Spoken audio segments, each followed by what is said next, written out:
कुठे चुकतंय हे कळत नाही ना.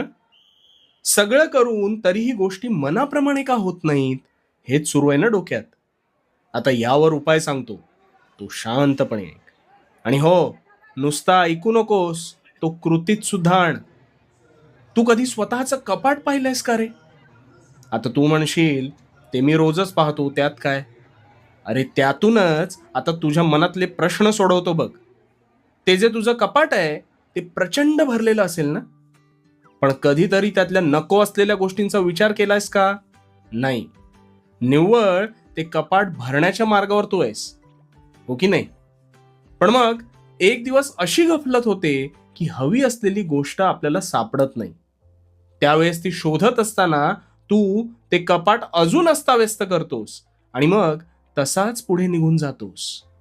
आता हे जे कपाट आहे ना, हे तुझ्या मस्तिष्काप्रमाणे आहे.